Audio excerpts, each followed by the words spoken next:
So I'm here to help you reconfirm within yourself today. Firstly, it would be good if you could acknowledge that this vortex of creation exists.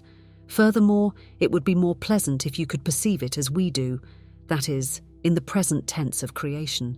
In order for you to understand when a friend says, "I don't see any improvement in your life," you can say that's because it's not visible to those who are outside the vortex.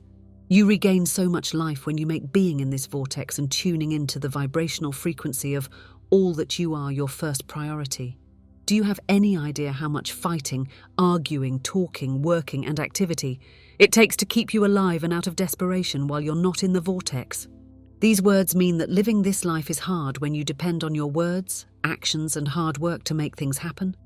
As an interesting aside, you could talk to a mother about her child, whom she loves more than life itself, and listen to all the ups and downs she goes through in order to understand what's going on with her son and put things in the right perspective. What she really needs to do is focus on something that lets her enter the vortex and leave whatever is bothering him and herself behind. Once she's inside the vortex, everything becomes clear. You can't be a leader from behind. You can't help anyone if you're not in the vortex. People have said, "Abraham, it looks like you teach people to be selfish." We say we really, really, really do.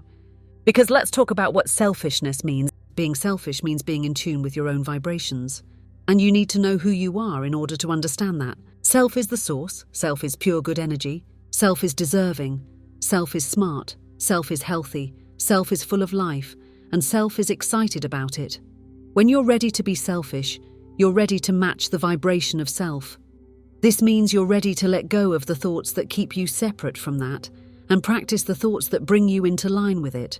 That just means you don't care about how other people feel, and people then call it selfish. People tell you, "You're so selfish, you're only interested in yourself." Do they mean you should make them happy? I'm not selfish because I think you should please me instead of yourself. They blame you for being subjective because you only care about yourself. It's such bad logic. And every time it's important to you to make them happy instead of yourself, oh, it's such a short-term win.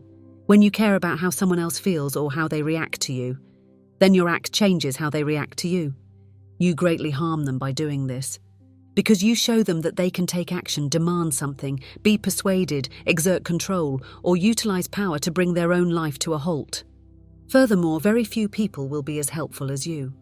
Consider this.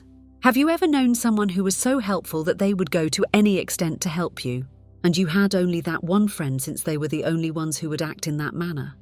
It was usually your mum. It doesn't seem like you were prepared for the world. However, when you demonstrate to yourself that you have the ability to align not only with your pre-birth self, but also with everything that you have grown into since then, not with you and everything you've turned into, but with the source itself. When you demonstrate this by being selfish, which means searching for the best feeling notion you can find. When you care about being in the vortex, you want to be in sync with the energy that generates universes. And someone who is in the vortex in tune with that energy is more powerful than millions who are not.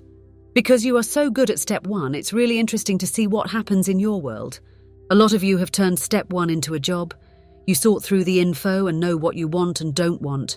The source is over here, knowing what you want and being what you want to send out a signal of what you want. The law of attraction is here, getting you what you want. You are over here. That's creating by default and not working out of yourself and going where the wind blows. That is complaining about whatever it is they are complaining about, as well as feeling about whatever is going on.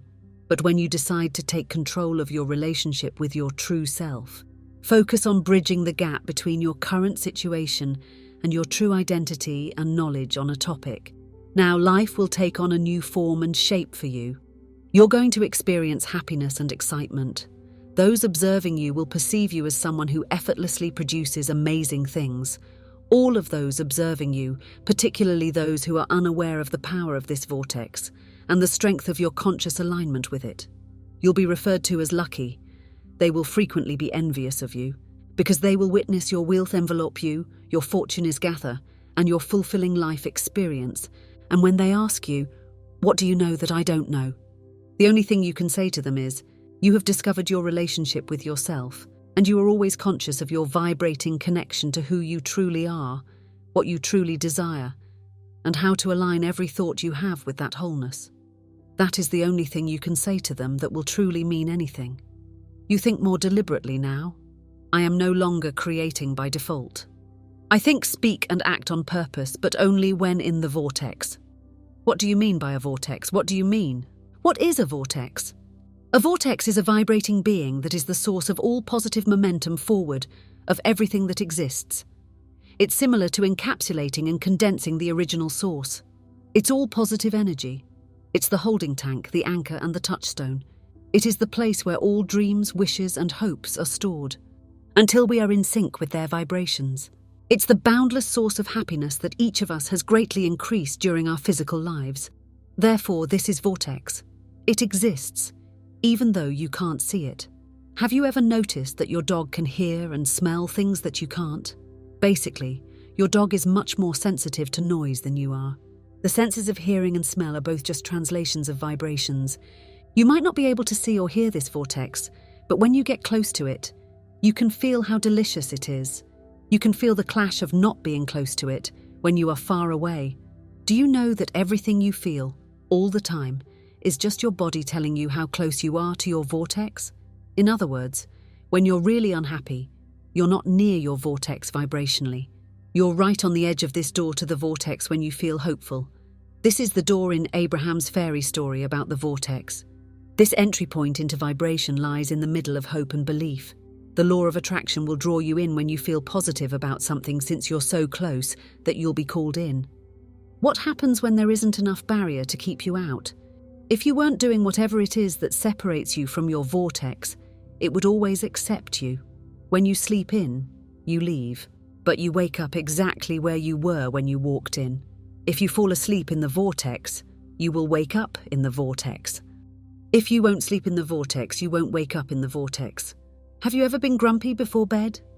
You sleep all night and feel pretty good when you wake up. So the vortex, which is the source of your happiness, is calling you home to everything you've made. It pulls you right in when you're not holding on to a thought that is keeping you from it. More accurately, we should say, we want you to stop doing that thing that makes it hard for the vortex to take you in.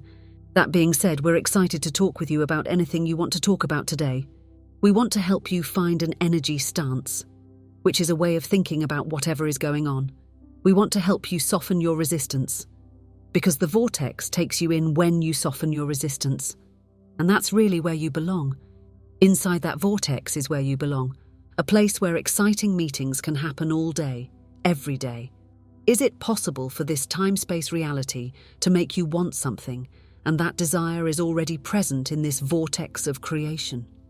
It is also possible for this time-space reality to give it to you right now, and the only reason there's a lag between you placing it in the vortex and it manifesting in a way that you and others can experience, that is when you have more resistance regarding the matter at hand than belief or expectation regarding the matter.